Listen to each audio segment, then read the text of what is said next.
Hello everyone, welcome back to the channel. Thank you for joining me here. Now, I told you I was going to be bringing you some more heat. Now, I'm talking all confident like I actually have some say-so in that. I've been fortunate to get the things I've wanted as of late, but everything's been the luck of the draw, trust me. I actually hit for the second time this year on the Flex app. Now, the Flex app has been dry as a bone for me since they instituted the Flex app. But here I am, copping this shoe from Foot Locker of all places. And I must say, this was one of those ones that if I didn't hit, I probably would have been a little bit salty. So I'm thankful I got this shoe in hand.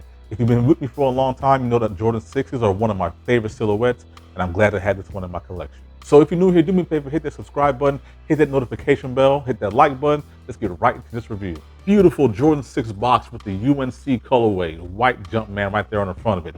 Size tag reads, Air Jordan 6 Retro, University Blue, White, Black. For anyone who's asking, there is not a price tag on this one. I'm not sure if this is overseas stock or not, but here we are. Size 11, my personal size. Again, beautiful UNC colorway with that white Jumpman on it. Popping open the top, you had the traditional cement splatter paper on the inside. One of my most anticipated releases for this year, ladies and gentlemen, I'm pleased to present to you the Air Jordan 6 UNC.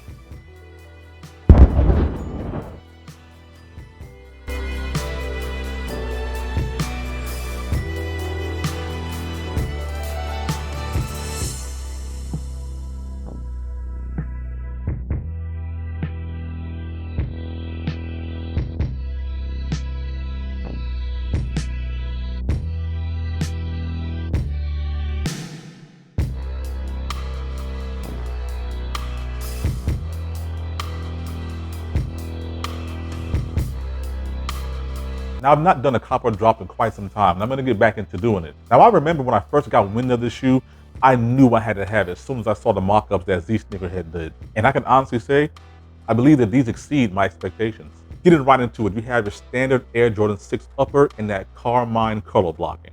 Of course, if you look over my left shoulder, you should see the 2021 release of the Air Jordan 6 Carmine. Michael Jordan debuted this shoe back in 1991, and it was among one of the first pairs of shoes that he won his first championship in. So of course, instead of the Carmine colorway, we have the UNC, the University Blue colorway. So obviously, this shoe is fashioned after the colorway of the University of North Carolina, Michael Jordan's alma mater, the UNC Tar Heels.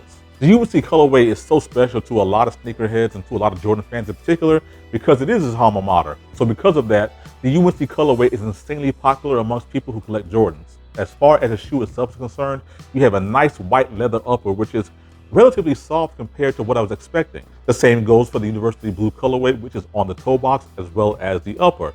This is a suede or a nubuck, again, not the materials guy, but this one is a lot softer than the Carmine colorway. Now, a lot of people don't particularly care about what kind of materials are on a shoe. They just want the shoe to be durable. They want it to have good QC and quality assurance, and they want the shoe to look good. And I understand that. In this particular case, because this shoe is so soft, it does feel pretty good to the touch. There almost is a little bit of motion in the ocean when you can rub your finger back and forth across that toe box. As contrast, of course, to the Carmine colorway, which doesn't have any motion in its material at all. Sticking with the theme that Jordan Brand has been going on for maybe 2 or 3 years now, there is this translucent or almost icy blue outsole, which is definitely a nice touch and fits the theme of this shoe pretty well. On the bottom, you can see there's that white part on the sole with a University Blue Jumpman there. Continuing on, you do have that ankle bump for protection and padding, which again is that white leather. And on the sock liner is that nice black colorway, which gives it a great contrast to the rest. Down on the bottom, you have a nice black and white mixed colorway with these peaks and valleys that make up the Jordan 6 with a translucent air unit right there on the bottom. Now, as far as the tongue itself is concerned, this does look to be a black tongue that is making its way there to give stark contrast between the white and University Blue colorways. Continuing up to the tongue shroud, it is a nylon material colored in that UNC. And the Jumpman itself, I don't think is black. Now, if you look over my right shoulder, you should see the Air Jordan 1 UNC to Obsidian. Now, Brand Jordan has been putting UNC Obsidian on quite a few different shoes, and it looks like they made the combination stick to this shoe as well. And that's what leads me to believe that this Jumpman is, of course, an obsidian colorway and not black. In addition, that Dubré or lace lock there is also a UNC colorway with the white Jumpman. I'm definitely gonna try to get some B-roll of this, but I'm gonna try to zoom in here on the tongue. Now, I don't know exactly how many times the Jordan 6 has borrowed this little design element from the Jordan 7, but if you look there, I can distinctly remember on the Jordan 6 Hair as well as the Jordan 6 Bordeaux, those shoes both took inspiration from the Jordan 7s. Now the Jordan 7s typically have tongues that are unique to each individual pair of shoes. Now case in point, when you look in the back of the Jordan 6 tongue here, you will see that the pattern is a mismatch of different colorways. Now depending on how the manufacturer processing goes, I have a strong feeling that no two Jordan 6 tongues will ever be the same. Now that pattern is also present on the front that peeks through a translucent sheath. Pulling out the insole, you will see that pattern makes its way to the insole as well. Now some people believe that this is either one of two things, directly inspired by the patterning on the Jordan 7 or something unique to the University of North Carolina. Either way, it's a fantastic touch that goes along with this shoe very well. To be expected, you have a flat white lace here, and there are no spare laces that come along with this shoe. Now I'm trying to think, and I'm pretty sure I can name one or two at the top of my head, but Jordan 6s I don't believe typically come with extra laces. The last one I can remember in recent memory is the Jordan 6 Bordeaux, which came with the Bordeaux color lace. And trust me, I love you guys. Every video I try to at least give you some options. But if you know, like I know, the Jordan 6 is one of the most tiresome and cumbersome Jordans to relace. Now, if you guys want a little bit of variety, I would recommend the UNC, a black, possibly a red, maybe a yellow, a gray, and even a pink lace to go along with this shoe. Flipping the shoe to its rear, you do see the rear spoiler, which again is patterned after a Porsche Carrera or a 911 that I believe Jordan had when the shoe was designed by Tinker Hatfield. It's a black spoiler with the university blue bar going right across it. And of course, right smack dab in everyone's face, the elephant in the room, the Inspired patch. In case you're unaware, the Inspired patch reads, quality products inspired by the greatest basketball player ever. Yes, this thing is the bane of existence for a lot of people. To a lot of people, this thing handily ruined this shoe. Now, I'm not quite sure what people's hang up with the tag is. To me, it certainly does not take away from the overall quality and aesthetic of the shoe. And to be honest, I think it adds a little bit. Because typically Nike Air is reserved for OG colorways, what you would have got here instead is the Jumpman logo.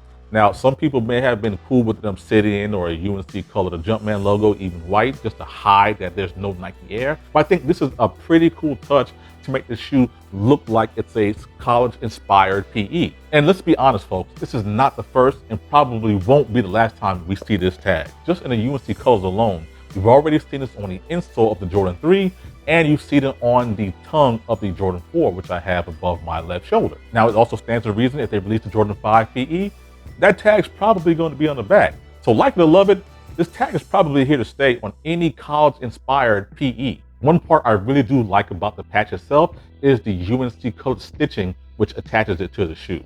I think that's a nice touch and still lends some credibility to the shoe itself. So for the uninitiated, this shoe is an inspired shoe of a PE.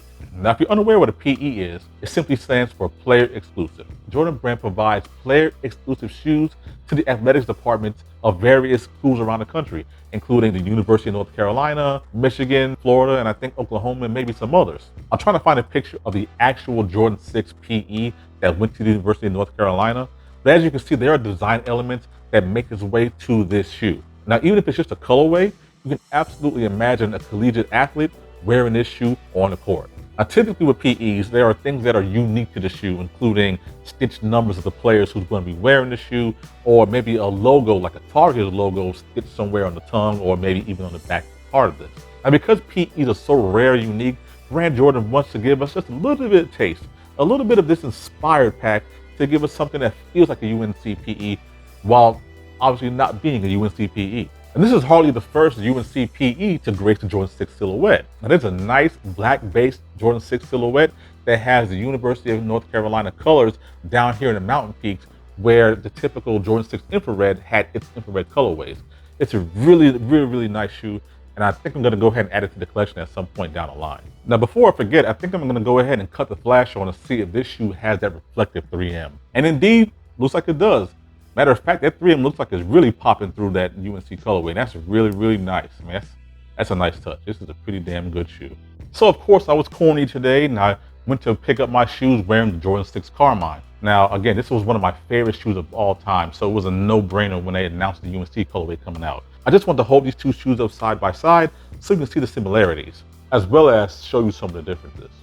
Even on the lace lock, hopefully the camera's going to pick this up, but on the Carmine, the lace lock does in fact say Nike on it, whereas on the UNC, there is a Jumpman logo. So that being said, Nike goes out of their way to differentiate when a Nike Air is on the back tab versus a standard non-OG colorway that will have something other than a Nike Air on the back.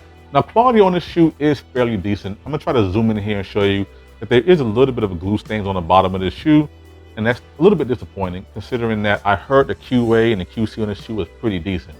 Now, this small little thing is not a deal breaker for me, and to be honest, this is what we've come to expect from Jordan Brand here going forward. Again, there's that tag on the Jordan 4. I felt very strongly about copping this shoe too, and so guys, do me a favor in the comments below. If we had to take a pick, which one would it be? So one of the worst parts about this particular release was that Nike actually shock dropped this shoe and dumped all of its stock without people really being none the wiser. This shoe was originally slated to drop March 5th. I think it dropped almost a week before that in the middle of the day. It was even more disappointing to find out that Nike had threw the entire load during that shock drop, which is weird considering they typically offload a certain percentage during the shock drop and then offload the rest during the actual release day. I don't know how much hope I had in hitting the shoe on Sneakers app anyway, but once I missed that shock drop, I thought the door was shut for good. I also had no luck on the Finish Line exclusive access, and Hibbets didn't bless me this time. So thankfully the Flex app came through in a clutch, and here we are. So I'm about to go outside, put these bad boys on feet. Again, I love you guys, but no lace swaps. If you guys want this shoe, potentially maybe now is the time to get them. Nothing UNC is ever safe. The UNC 1, the UNC 3, UNC 4, the alternate UNC 6 are all well over $400 on the aftermarket. This shoe, as we sit right here on release day Saturday, is well over $300. Pretty unusual considering non-OG or non-hype collabs of Jordan 6 don't particularly do numbers like that. If I'm not mistaken, this shoe is actually more expensive on the aftermarket than the Carmine 6. So again, if this is a particular colorway that you want, potentially you may want to get on that sooner rather than later. I can absolutely see this shoe hitting upwards of $400, if nothing else because it's a UNC colorway. That's all I got for this one, guys. As I said, I appreciate you. I'm gonna go outside and put these guys on feet just to give you a little bit of glimpse of how they look. And that's about it. Again, do me a favor, hit that subscribe button so you don't miss any more drops and pickups from me. I appreciate you guys. I'm out of here.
That's yellow. Oh, the original cut. There it absolutely is. I might like it better than the 2020 version.